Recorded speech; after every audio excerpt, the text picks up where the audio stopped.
The phone rang at 2:14 a.m. No name, no picture. Just a number I still remembered by muscle memory, not by choice. I didn't answer right away. I watched it vibrate against the nightstand, like it was nervous, like it knew it was calling the wrong man. When I finally picked up, I said nothing. Her breathing came first, shallow, careful, practiced. "Hey," she said. That word used to mean home. Now it sounded like a test. I leaned back in the chair, eyes fixed on the open laptop in front of me. The screen still showed the cancellation confirmation numbers. Rows of them. Venue, caterer, photographer, florist.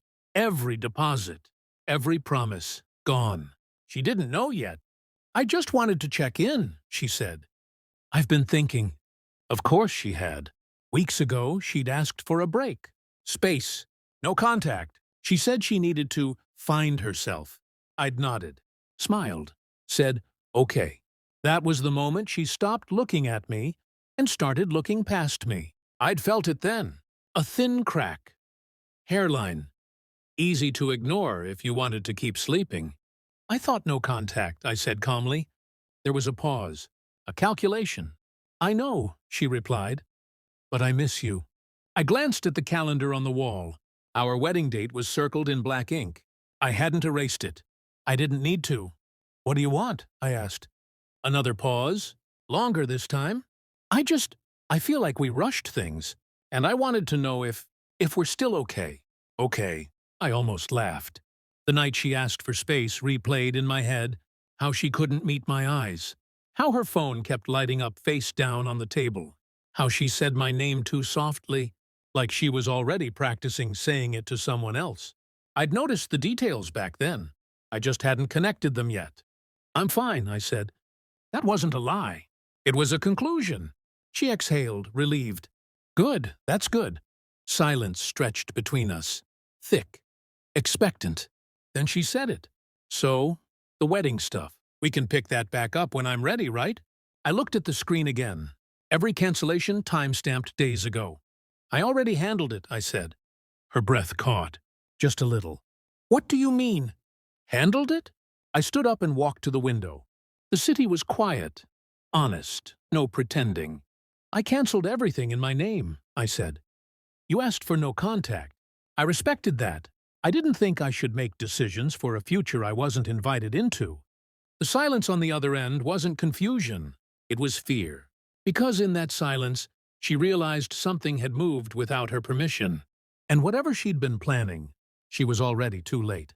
The silence after that call stayed with me longer than her voice ever did. She didn't call back that night. That told me everything. People who are innocent rush to explain. People who are guilty rush to regroup. Over the next few days, I moved quietly. Not out of anger, out of precision. I checked what I'd ignored before. Phone records. Cloud backups she forgot were shared. A hotel receipt buried inside a folder named Work. Late-night rideshare trips that never ended at home. A name that appeared too often for coincidence. Same man, different nights. I didn't confront her. I observed. I replayed moments with new eyes. The sudden gym obsession. The way she'd flinch when I touched her phone. The rehearsed guilt when she said she needed space to breathe. She wasn't suffocating. She was dividing her time. 2 weeks later, she showed up at my door. Unannounced. She looked softer, vulnerable on purpose. The version of herself she used when she needed something. "I didn't think you'd really cancel everything," she said, stepping inside like she still belonged there. "I thought you wanted honesty," I replied. Her eyes darted. Just once. "I do," she said. "That's why I'm here." She sat across from me, hands folded like a prayer she didn't believe in. "I made a mistake," she said. "The break." It was confusing. I was confused. I nodded. "I know." That word shook her. I slid my phone across the table. Not aggressively, gently. The screen was already lit. A photo. Her reflection. A hotel mirror. Another man's hand on her waist. The color drained from her face in real time. "That's not," she started. I raised my hand. Calm. Final. "I didn't ask for an explanation," I said. "I verified." She stared at the phone like it might bite her. How long? I asked. She swallowed. Since before the engagement, she whispered. There it was. The truth didn't explode. It settled, like dust after a collapse. I needed to be sure, I continued evenly, that when you asked for space, you were already somewhere else. Tears came, loud ones, desperate. I was going to choose you, she said. I just needed time. I stood. You already chose, I said. You just wanted me waiting in case it didn't work. She reached for me. I stepped back. I canceled the wedding, I continued. Closed the joint account. Removed myself from every plan that involved your future. Her mouth opened, closed.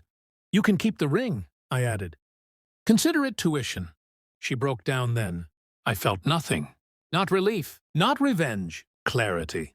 As I opened the door, she asked the only question that mattered to her. Do you hate me? I looked at her for a long moment. No, I said. I outgrew you. And when the door closed, it wasn't dramatic. It was permanent. Some people lose love. Others lose access. I lost nothing at all.